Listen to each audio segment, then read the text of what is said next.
এলাম। এই নে বান্ধবী, তোর হাতটা দিতে এলাম। হ্যাঁ হ্যাঁ হ্যাঁ, দে দে।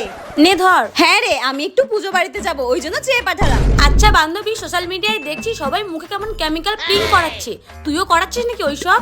নাকি পুজো বাড়ি যাবি বলে পার্লার থেকে কোনো স্পেশাল ফেসিয়াল করিয়ে এসেছিস? হ্যাঁ না রে, আমারও তো বাজে পয়সা নেই রে, আর তার মধ্যে ওগুলো খুব এক্সপেন্সিভ আর পেইনফুল হয়। তাহলে তোর স্কিনটা এত গ্লো করছে কিভাবে? তার কারণ আমি ইউজ করি এটা হলো ডার্মডকের 2% কোজিক অ্যাসিড নাইট ক্রিম। এতে রয়েছে triple brightening ingredients kojic acid, niacinamide and alpha arbutin, যেটা আমাদের ডাল স্কিনকে ব্রাইট করতে সাহায্য করে আর ডার্ক স্পট এন্ড পিগমেন্টেশন কমায়। ডার্মডকের এই নাইট ক্রিমে রয়েছে স্টেবল ফর্মুলা, যা অন্যান্য ক্রিমের মতো স্কিনে ইরিটেশন দেয় না। রাতের বেলা এটা মেখে শোবে আর সকালবেলা উঠে দেখবে একটা ক্লিয়ার গ্লাস স্কিন। তোমরা আমার 2 সপ্তাহ আগের ছবিটা দেখো, কতটা স্কিনটা ডাল লাগছে, আর এখন তফাৎটা দেখো কতটা স্কিনটা ব্রাইট লাগছে আর গ্লো করছে। This is for all skin types and ডার্মাটোলজিস্টরাও এটা সাজেস্ট করছে। আমার স্কিনে তো এটা ম্যাজিকের মতো কাজ করে। না না, আমার কথা বিশ্বাস করতে হবে না, তোমরা এটা ট্রাই করে দেখতে পারো। এটা তোমরা purple.com এ পেয়ে যাবে বা আমার স্ক্রিনে দেওয়া কিউআর স্ক্যান করে বাই করে নিতে পারো। টাটা।